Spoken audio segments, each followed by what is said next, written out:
Cinema ரகசியம் நேயர்களுக்கு வணக்கம்.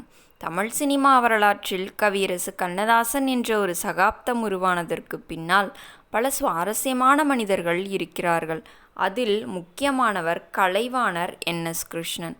1952 வெளியான பணம் திரைப்படம் கண்ணதாசனின் திரையுலக பயணத்தில் ஒரு மிகப்பெரிய திருப்புமுனை. இந்த திரைப்படத்தின் பாடல்கள் வெறும் வரிகள் அல்ல, அவை அந்த காலத்து சமூகத்தின் முகக்கண்ணாடி.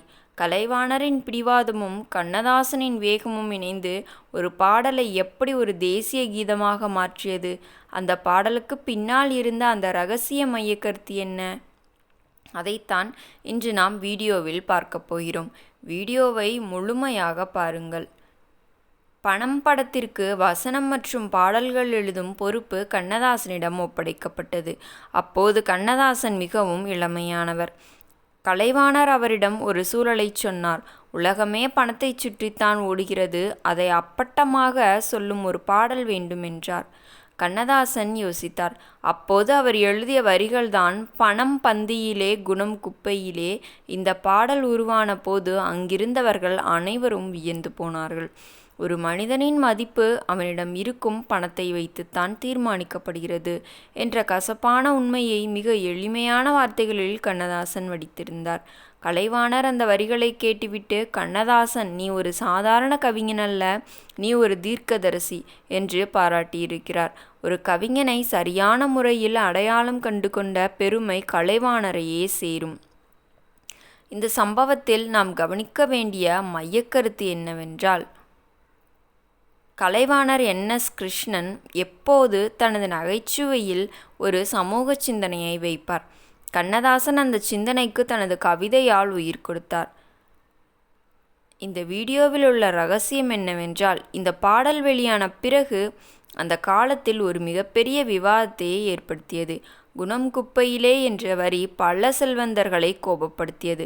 ஆனால் பாமர மக்களை அந்த பாடல் தங்களது வாழ்க்கையோடு ஒப்பிட்டு பார்த்தார்கள்.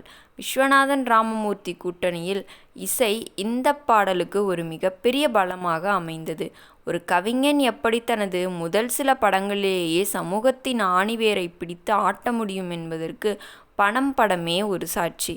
கண்ணதாசன் எனும் ஆளுமை வளர கலைவாணர் ஒரு உரமாக இருந்தார் என்பதுதான் இங்கே நாம் பார்க்க வேண்டிய முக்கியமான ரகசியம். நேயர்களே, 1952 கண்ணதாசன் எழுதிய அந்த வரிகள் 2026 அப்படியே பொருந்தியது என்பதுதான் ஆச்சரியம். பணம் இன்றும் பந்தியில்தான் இருக்கிறது, குணம் இன்றும் குப்பையில்தான் இருக்கிறது. ஒரு கவிஞன் என்பவன் காலத்தை கடந்து சிந்திப்பவன் என்பதற்கு கண்ணதாசனின் இந்த ஆரம்பகால பாடலே ஒரு சான்று.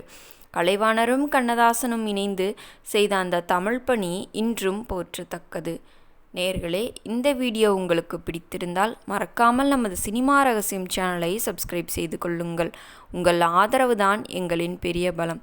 மேலும் இது போன்ற சுவாரஸ்யமான சினிமா தகவல்களை வேண்டுமென்றால் உடனடியாக நமது சினிமா ரகசியம் சேனலை சப்ஸ்கிரைப் செய்து கொள்ளுங்கள். மீண்டும் நாளை சந்திப்போம். நன்றி, வணக்கம்.